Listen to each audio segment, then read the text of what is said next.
Walada by El Farai and Roda Azar.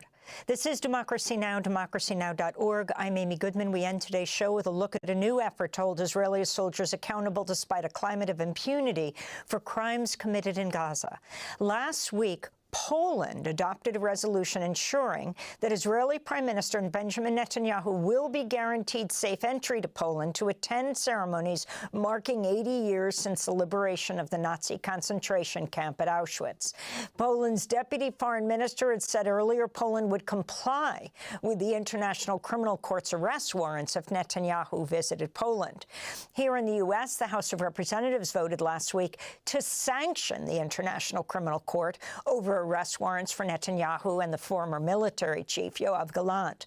But in Belgium, a nonprofit called the Hind Rajab Foundation filed a lawsuit Thursday against an Israeli soldier in Sweden who they accuse of playing a direct role in the targeting of civilians and destruction of homes.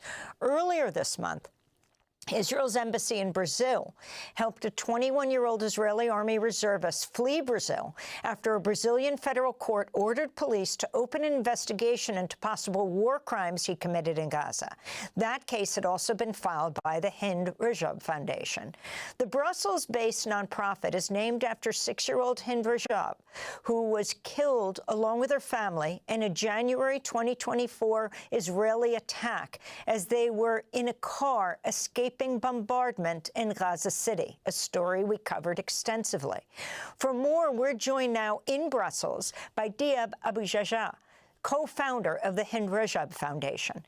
Dyab, thank you for joining us. Explain what you are calling for. Talk about the Brazilian case and also the one in Sweden and where you get your information about what these Israeli soldiers specifically have done. Thank you, Amy. Thanks for having me. Indeed, as you said in your presentation, our mission is seeking accountability, seeking justice, basically. It is a sad thing that citizens as ourselves should be doing this, because normally this should be an automatic thing that states and legal bodies, international legal bodies, should be seeking. However, it is, of course, our right as citizens to do that when these countries mostly default on their responsibilities.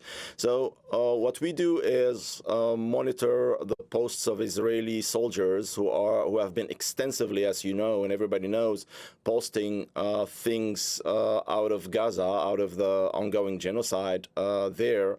And we look for criminal activity because, obviously we only target soldiers who have posted things of themselves that we consider, legally speaking, as war crimes at least, and maybe more than war crimes. So this is the every research we do is open intelligence, open source intelligence. So this is how we function. Once we have evidence, we pass it to our legal teams. They prepare cases, and then they file it when when the subject enters a country where that has jurisdiction, or let's say activating jurisdiction of that country over these things. So this is what happened in Brazil. This is what happened before Brazil and Cyprus as well, and also, as you mentioned, in Sweden. So this is basically our way of operating. We only have a minute, but can you talk about the Brazil case of the Israeli soldier and, again, how you get the information about what they specifically did?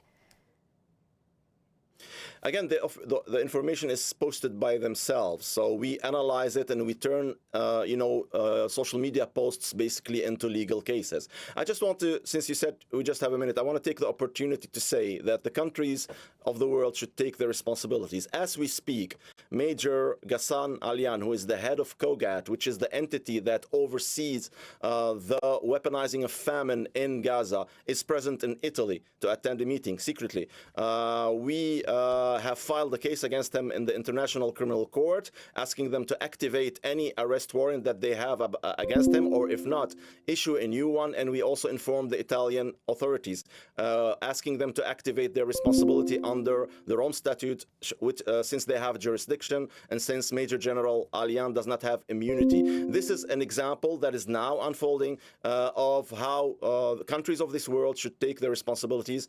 And, I think the Brazilian case was a case where that happened, where a judge actually issued a probe order to investigate a soldier Unfortunately, the Israeli government smuggled the soldier out of Brazil, which is, of course, obstructing justice. But we are continuing. We are relentless in seeking justice, and we are very convinced that one day justice also will be served in a court of law. Dyab Abou Jahjah, we want to thank you for being with us, co-founder of the Hind Rajab Foundation, the Belgium-based group advocating for Palestinian rights.